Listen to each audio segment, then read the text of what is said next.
বাজেটের মধ্যে আইটেল নিয়ে আসলো তাদের আরও একটা নতুন ডিভাইস আইটেল A100C। ডিজাইন কার সাথে মিলে বলেন তো? তবে যার সাথে মিলুক লো বাজেটের ফোনে এমন ডিজাইন খুব একটা দেখা যায় না। সো আজকে ভিডিওতে বলবো এই ফোনের বেসিক কনফিগারেশন, সাথে ফোনটার ভালো এবং মন্দ দিকগুলো। প্রথমে ডিজাইন দিয়ে শুরু করা যাক। দেখতে হুবহু OnePlus 13S এর মতো লাগে। বিল কোয়ালিটির দিক থেকে পোর্টে থাকছে প্লাস্টিক, বাট প্লাস্টিক হলেও আইটেলের এই ফোনে থাকছে মিলিটারি স্ট্যান্ডার্ড A10S এর সার্টিফিকেশন। ওজনটা ছিল বেশ হালকা এবং থিকনেসের দিক থেকে 8.5 মিলিমিটার। ফিজিক্যাল ফিঙ্গারপ্রিন্টটা ফোনের ডান দিকে দেওয়া হয়েছে। 3.5 মিলিমিটার হেডফোন জ্যাকটা থাকলেও মিসিং আছে সেকেন্ডারি নয়েজ ক্যান্সেলেশন মাইক আর ডুয়াল স্পিকার। ভালো বিষয় হচ্ছে আয়ার ব্লাস্টারের মতো খুবই গুরুত্বপূর্ণ একটা ফিচার এই ফোনের মধ্যে দিয়েছে। আর এই ফোনে আল্ট্রা লিঙ্ক নামে একটা ফিচার রয়েছে, যাতে আপনি কোনো ধরনের ওয়াইফাই এমনকি সিম ছাড়াই কথা বলতে পারবেন, চাইলে চ্যাট করতে পারবেন। মোটামুটি এটা রেঞ্জ থাকে 500 মিটারের মধ্যে। আর মোট 4টি কালারের সাথে এই ফোনটা লঞ্চ হয়েছে। একটা হচ্ছে pure black, titanium gold, bless blue এবং সিল গ্রিন। তবে ভালো লাগবে না ফোনটা সামনের দিকে আসলে, কারণ 2025 সালের শেষের দিকে এসে তারা দিয়েছে water drop notch. Display size হচ্ছে 6.6 ইঞ্চ, অবশ্যই HD+90 Hz refresh rate support করে। এই ডিসপ্লের কালার প্রোফাইল, শার্পনেস, ডিটেল লো বাজেটের ফোন হিসেবে ঠিক আছে। বেজেল, চিন এগুলো নিয়ে কথা না বলাই ভালো।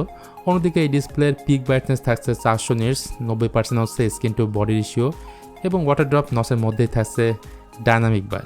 তাছাড়া বেশিরভাগই দেখা যায় যারা লো বাজেটের ফোন কেনে তাদের মেন পারপাসটাই থাকে মিডিয়া বেশি কনজিউম করা, সেটার জন্য আমি বলবো এটা ঠিক আছে। এবার আসা যাক হার্ডওয়্যারের দিকে। তো আইটেল A100Cতে পরিচয় হিসেবে আছে ইউনিসক T7100। তবে এটা বেশ ক্যাপেবল একটা 12 ন্যানোমিটারের চিপসেট, যেখানে ডে টু ডে যাবতীয় কাজ হ্যান্ডেল করতে পারবে। Scrolling, YouTubing, social media browsing এই সব ধরনের কাজের জন্য ঠিক আছে। টাইম পাসের জন্য 2D টাইপের গেমগুলো খেলতে পারবেন। আর গ্লোবাল মার্কেটে এই ফোনটা বেশ কয়েকটা ভেরিয়েন্টের সাথে লঞ্চ হয়েছে। তবে অথেন্টিক সোর্স থেকে জানতে পারলাম বাংলাদেশে এই ফোনটা 464 এবং 4128 এই দুইটা ভেরিয়েন্টে আসতে পারে।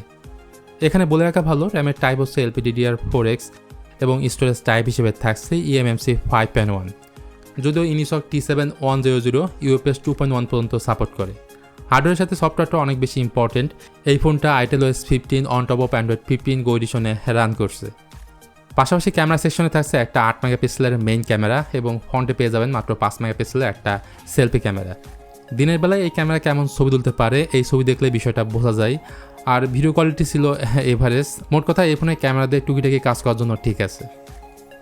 আর অবশেষে এতে আছে 5000 mAh এর ব্যাটারি, সাথে 10 ওয়াটের চার্জারটা ফোনের বক্সে পাওয়া যাবে, যদিও সেটাতে চার্জ করতে অনেক সময় লাগে।